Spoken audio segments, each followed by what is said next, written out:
అందరికీ నమస్తే, welcome to our channel. Sajjala Bhargava రెడ్డిపై మరి సోషల్ మీడియాలో అసభ్యకరమైన పోస్టులు ప్రస్తుతం అధికారంలో ఉన్నటువంటి చంద్రబాబు నాయుడు గారు, అదేవిధంగా నారా లోకేష్ గారు, పవన్ కళ్యాణ్ గారి పైన మరి అధికారంలో లేనప్పుడు అసభ్యకరమైన పోస్టులు, మార్ఫింగ్ ఫోటోలు, ఈ విధంగా సోషల్ మీడియాని చాలా వ్యక్తిగతంగా దూషించినట్లుగా అయితే ఆయన చేయడం జరిగింది. దానికి సంబంధించి ఇప్పుడు ఏకంగా కడపలో ఒకసారి కేసు నమోదైంది. మరి అదేవిధంగా వేరే చోట ఆయన అలాగా ఏదో సీతయ్య సినిమాలో 1 టౌన్ తీసుకెళ్ళండి 2 టౌన్ తీసుకెళ్ళండి అంటారు కదా హరికృష్ణ గారు, ఆ విధంగా అయితే ఆయన మరి పోలీస్ స్టేషన్ చుట్టూ తిరుగుతూ ఉన్నారు. మరి ఈ అంశం పైన మనతో పాటు విశ్లేషించడానికి ఉన్నారు పొలిటికల్ అనలిస్ట్ శ్రీలలిత గారు. నమస్తే అండి. నమస్తే అమ్మా. సజ్జల భార్గవ రెడ్డి, సో ఈ పేరు వినగానే అందరికీ బాగా స్ట్రైక్ అయ్యేది. మరి అతను వైసీపీ అధికారంలో ఉన్నప్పుడు ఎటువంటి పోస్టులు పెట్టాడు, మరి సోషల్ మీడియా ఇన్ఛార్జ్గా ఉంటూ ఏ విధంగా మరి నడిపించాడు, ఇవన్నీ కూడా గుర్తొస్తూ ఉంటాయి. మరి ఆనాడు చేసినటువంటి వింత పోస్టులకి, అసభ్యకరమైన పోస్టులకి ఇప్పుడైతే ఆయన మూల్యం చెల్లించుకుంటున్నాడు అన్నట్లుగా అయితే అనిపిస్తుంది. దాని గురించి మీరు ఏమంటారు? బూతుల రాజకీయాలు, బూతు బొమ్మలతో రాజకీయాలు, పచ్చిగా చెప్పాలంటే అంతే. అదే చేశారు వైఎస్ఆర్సీపీ పార్టీ వాళ్ళు.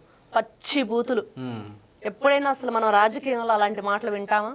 మహిళల పట్ల అంత నీచంగా మాట్లాడే మాటలు కానివ్వండి, వాళ్ళు పెట్టే పోస్టులు కానివ్వండి, అసలు సోషల్ మీడియాని భ్రష్టు పట్టించారు అంటే అది వైఎస్ఆర్సీపీ పార్టీ వాళ్ళే. ఈ రోజున చిన్నపిల్లలు చెడిపోతున్నారన్న, ఈ రోజున కూటమి ప్రభుత్వం అధికారంలోకి వచ్చాక పిల్లలు ఫోన్లు దూరంగా ఉండాలని చెప్పి హెచ్చరిక చేసినా దానికి కేర్ ఆఫ్ అడ్రస్ ఎవరు అంటే ఈ గంజాయి బ్యాచ్, ఈ జగన్ బ్యాచ్, ఈ దొంగల ముఠ, ఈ దోపిడీదారులు, వీళ్లే. మహిళల పట్ల ఇంత నీచంగా ప్రవర్తించిన వాళ్ళని మనం ఎప్పుడైనా ఎక్కడైనా అసలు కనీ విని ఎరుగుండం. అంటే పక్క స్టేట్స్ నుంచి కూడా ఆడపిల్లని తీసుకొచ్చి ఏ విధంగా హెరాస్ చేశారు అంటే, ఇంట్లో ఆడపిల్లకే మరి రక్షణ లేనప్పుడు ఆవిడ భర్తే నా భార్యకి ఇప్పుడు మరి ప్రాణహాని ఉంది వాళ్ళ అన్న వల్లే అని చెప్పి సెంట్రల్ గవర్నమెంట్ కి లేఖ రాసినప్పుడు ఇంక మనం ఏ విధంగా ఆలోచించాలి?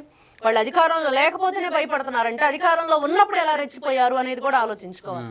ఎంతమంది ఎన్ని విధాలుగా వైఎస్ఆర్సీపీ పార్టీ వల్ల మరి ఇబ్బందులు గురయ్యారు, నష్టపోయారు, ప్రాణ నష్టం ఏంటి, ఏదైతే వాళ్ళు అన్ని రకాలుగా ఆస్తి నష్టం అయితేనేంటి, ఎన్ని రకాలుగా ఇబ్బందులకు గురయ్యారు. ఈ రోజున సజ్జల భార్గవ రెడ్డి శనివారం ఆదివారం పులివెందుల పోలీస్ స్టేషన్ లో అతన్ని విచారించారు. ఏం చెప్పాడు? ఏమీ చెప్పాల. అన్ని విత్ ప్రూఫ్స్ తో ప్రతి ఒక్కటి డీటెయిల్డ్ గా అతను ముందు ఉంచారు. ఏంటి ఇవన్నీ? మరి ఇన్నిసార్లు కోర్టు ఎందుకు నీ మీద మొట్టికాయలు వేసింది? ఇంత నీచంగా జుగుప్సాకరంగా మనిషి అనేవాడు పెట్టడు, నువ్వు మనిషివేనని కోర్టు అడిగిన స్వయంగా సుప్రీంకోర్టు. అంత దగులుబాజీ పనులు చేసావా నువ్వు? అంత దౌర్భాగ్యుడువా నువ్వు? అంత నికృష్టుడువా? మరి నీ బాస్ ఎవరంటే మా నాన్న నా బాస్ అని చెప్తాడా? మా నాన్న సకల శాఖల్ని మరి ఆ రోజున మరి ఏ విధంగా పాలించాడో తెలుసు కదా. సకల శాఖ మంత్రి సజ్జల రామకృష్ణారెడ్డి కొడుకుని సజ్జల భార్గవ రెడ్డిని నేను మరి మా నాన్నే బాస్ అని చెప్తాడా? లేదు మా నాన్న బాస్, ఇంకో బాస్ ఉన్నాడు, మా నాన్నకి ఆ బాస్ చేపించాడని చెప్తాడా? ఏమని చెప్పిస్తాడు? అంటే ఒక ఆడ మనిషి గౌరవం లేకుండా ఆమె బిడ్డల పుట్టు గురించి మాట్లాడారంటే ఎలా చూడాలి వీళ్ళని? ఇప్పుడు వైఎస్ రాజశేఖర రెడ్డి రాజన్న రాజ్యం, మా రాజశేఖర రెడ్డి విగ్రహాలు అని చెప్పి మా రాజశేఖర రెడ్డి కొడుకు జగన్మోహన్ రెడ్డి అంటే ఆ రాజశేఖర రెడ్డి కూతురే కదా షర్మిల. మరి నువ్వు రాజశేఖర రెడ్డికి పుట్టావా అంటే మరి ఎవరిని మీరు అన్నట్లుగా? ఆ జ్ఞానం ఉందా మీకు? అసలు మీరు మనుషులేనా? ఏ విధంగా ఆలోచించుకోవాలి వాళ్ళ గురించి? అంటే ఎదుటి వాళ్ళని ఏదో ఒక విధంగా కించపరిచే విధంగా, వాళ్ళ మనసు గాయమయ్యే విధంగా మళ్ళీ తిరిగి వాళ్ళు ప్రశ్నించకూడదు అనే ఉద్దేశంతో, అంటే ఎంత భయంకరంగా వాళ్ళు ఎదుటి వాళ్ళని హింసించారు, మానసిక క్షోభకు గురి చేశారు, మనశ్శాంతి లేకుండా చేశారు. అంటే 10 మందిలో మనకిప్పుడు ఏదైనా పల్లెటూరులో చూస్తూ ఉంటాం, 10 మందిలో ఒక మాట అంటే ఇబ్బంది పడుతూ ఉంటారని కావాలని చెప్పేసి వాళ్ళు అంటారు, అరే వీడు ఎలా పడితే అలా మాట్లాడతాడురా చండాలంగా, వీడితో తగు పెట్టుకోకూడదురా అని చెప్పి మనం ఎన్నో సందర్భాల్లో వినుంటాం. ఊర్లో ఎవడొకడు ఉంటాడు, కానీ వైఎస్ఆర్సీపీ పార్టీలో అందరూ అట్లాంటి వాళ్ళే ఉంటారు. ఊరికి ఒకడు ఉంటే వైఎస్ఆర్సీపీ పార్టీలో అందరూ అట్లాంటి వాళ్ళే ఉంటారు. ఓకే, ఇప్పుడు వైసీపీ అధికారంలో ఉన్నప్పుడు బూత్ మాటలు మాట్లాడడం కావచ్చు, లేదంటే అసభ్యకరంగా అసెంబ్లీలో మాట్లాడడం కావచ్చు, ఓకే. అయితే ఇప్పుడు కూటమి ప్రభుత్వం అధికారంలోకి వచ్చిన తర్వాత మరి వైసీపీకి ఇక్కడ ధోరణికి డిఫరెన్స్ ఉందంటారా? ఈ బూతుల పట్ల కానీ, లేదంటే సక్రమంగా మాట్లాడడం పట్ల కానీ? ఏది ఇప్పుడు వచ్చిన కూటమి ప్రభుత్వానికి అసలు ఎక్కడ పోల్చలేమండి, సంబంధమే లేదు అసలు దాన్ని వేయలేం మనం. ఎందుకంటే ఎక్కడ వీళ్ళకి అసలు అట్లాంటి ఆలోచన గానీ మాటలు గానీ ఎప్పుడు అట్లాంటి తోలనాటం ఏది లేదు. అసలు వాళ్ళ రూటే సపరేటు, వాళ్ళదంతా వరస్ట్ బుద్ధులు, వరస్ట్ వ్యవహారాలు, వాళ్ళ ఆలోచనే వరస్ట్ గా ఉండిద్ది. అంత దిక్కుమాలతనంగా ఏ రాజకీయం కూడా ఉండదు, ఎప్పుడు చెయ్యరు. ఇంతకు ముందు కూడా మనం చూడలేదు, చూడబోం కూడా. అట్లాంటి వ్యక్తులు వీళ్ళంతా. అంటే వీళ్ళంతా ఒక స్పెషల్ కేటగిరీ అనమాట. జగన్మోహన్ రెడ్డి బ్యాచ్ అంతా వాళ్ళంతా ఇలానే ఉంటారు, వింత వింతగా ఉంటారు అనమాట. బూతులు తిట్టడం, ఫోటో మార్ఫింగ్లు చేయటం, మీసాలు మెలేయటం, నువ్వు మగాడివేనా అని అడగటం, ఇట్లాంటి భాష, నీకు దమ్ముందా, ధైర్యం ఉంది, ఇలాంటివన్నీ మనం ఎప్పుడైనా రాజకీయ నాయకులు ధైర్యంగా మాట్లాడు ముందుకు వచ్చాను అంటారు కానీ నీకు దమ్ముందో ధైర్యం ఉందని ఎవరైనా అట్లాంటి భాష మాట్లాడతారా? నువ్వు నన్ను ఏం చేస్తావు, మహా అయితే ఏం చేయగలవని ఒక మహిళ మాట్లాడిద్దా? ఆ భాష నేను ఇప్పుడు మాట్లాడట్లేదు కానీ లోకం అంతా చూసింది. మరి అలాంటి భాష ఎవరు మాట్లాడతారంటే దానికి care of address YS Jaganmohan Reddy batch. వాళ్ళు మాత్రమే అలా మాట్లాడగలరు. మహిళలు అన్యాయంగా, వాళ్ళు అమానుషంగా, క్రూరత్వంగా రేప్ చేయబడితే 1-2 రేపులకేనా అని ఒక హోమ్ మినిస్టర్ మాట్లాడిద్దా? అట్లాంటివి జరగటం సహజం అని ఎవరైనా మాట్లాడతారా? అనుకోకుండా ఒక భయంకరమైన సిచ్యువేషన్ అక్కడ క్రియేట్ అయింది. ఇది మన చేయి దాటి జరిగింది కాబట్టి దీన్ని కఠినంగా మేము ఖండిస్తూ వాళ్ళకి శిక్ష పడే విధంగా కఠినంగా శిక్షిస్తామని చెప్పి ఎవరైనా స్టేట్మెంట్ ఇస్తారు. ఇంత దిక్కుమాలిన స్టేట్మెంట్ ఎవరైనా ఇస్తారా? ఇంత దిక్కుమాలిన తరంగా ఎవరైనా రాజకీయం చేస్తారా? అసలు వీళ్ళ రాజకీయ నాయకులు అనొద్దు అనేది మనం తీర్మానం చేసుకోవాలి ఫస్ట్.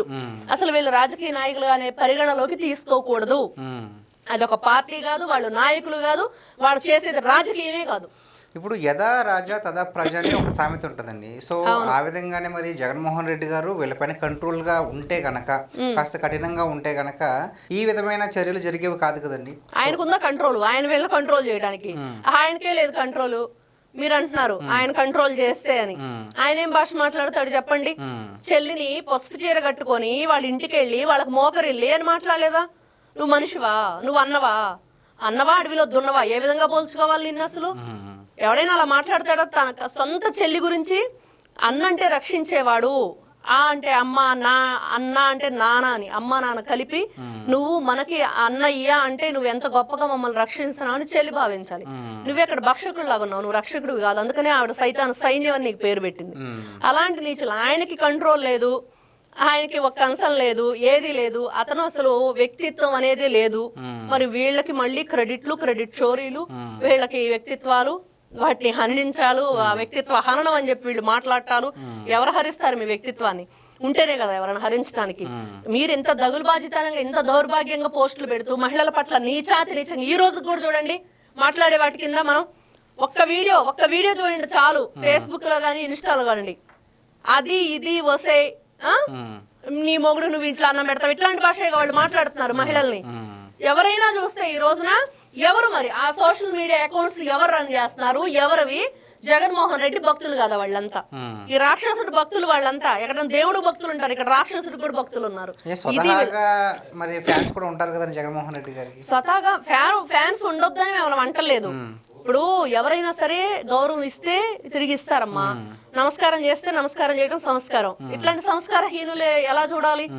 దాన్ని ఫ్యాన్ ఫాలోయింగ్ అనరు. ఇంత దారుణంగాన, ఇంత నీచంగాన, మహిళల పట్ల అంత అసభ్యంగా పదజాలం ఎవరు వాడతారు? నీ ఇంట్లో నీకు భార్య లేదా, నీకు తల్లి లేదా, నీకు కూతుళ్ళు లేరా, చెల్లెళ్ళు లేరా? అంత దౌర్భాగ్యమైన పరిస్థితులు నువ్వు బ్రతుకుతున్నావా? ఒకసారి వాళ్ళని చూడు, వాళ్ళ ఫేసులు చూడు నువ్వు పెట్టేటప్పుడు. ఎవరైనా వాళ్ళని ఏదన్నా అంటే మరి నువ్వు ఎలా ఫీల్ అవుతావు? అది ఆ విచక్షణ అనేది కోల్పోయి అంత నీచంగా దిగజారిపోయి మీరు ఇలాంటి కార్యక్రమాలకు పాల్పడుతున్నారు. కాబట్టి ఈ రోజున ఎక్కడ ఉన్నారు, ఏ స్థాయిలో ఉన్నారు, ఏ విధంగా ప్రజలు మిమ్మల్ని మొహానే డైరెక్ట్ గా ఉమ్ముతున్నారు అనేది ఆ బుద్ధి వాళ్ళు తెచ్చుకోవాలి. థ్యాంక్ యూ అండి. నమస్తే అమ్మా.